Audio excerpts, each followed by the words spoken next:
Hi friends, ಎಲ್ಲರಿಗೂ good morning. ಹೇಗಿದ್ದೀರಾ? ಈ ಒಂದು ವಿಡಿಯೋದಲ್ಲಿ ನಾವು ವೋವೆಲ್ಸ್ ಆ್ಯಂಡ್ ಕಾನ್ಸನೆಂಟ್ಸ್ ಬಗ್ಗೆ ನೋಡೋಣ ಮತ್ತು ವೋವೆಲ್ಸ್ ವರ್ಡ್ಸ್ ಬಗ್ಗೆ ನೋಡೋಣ ಫ್ರೆಂಡ್ಸ್.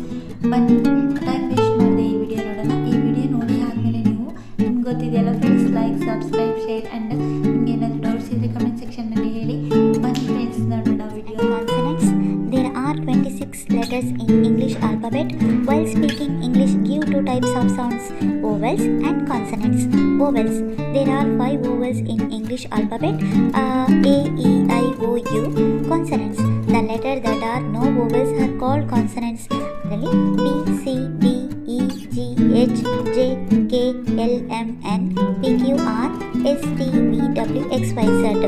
ಇಲ್ಲಿ ಆಲ್ಫಾಬೆಟಲ್ಲಿ A E I O U ಬಿಟ್ಬಿಟ್ಟು ಇರ್ತಕ್ಕಂಥ ವರ್ಡ್ಸ್ನ ನಾವು ಬರಿಬೇಕು ಫ್ರೆಂಡ್ಸ್. ಅವು ಕಾನ್ಸನೆಂಟ್ಸ್ ಆಗ್ತವೆ. Next vowels words. ಎ ಒಳಗೆ pan, tap, fan, man, pan. Next E ಒಳಗೆ pen, net, let, men, get. Next I ಒಳಗೆ pin, tip, bit, sit, win. O ಒಳಗೆ top, not, pop, rock, got.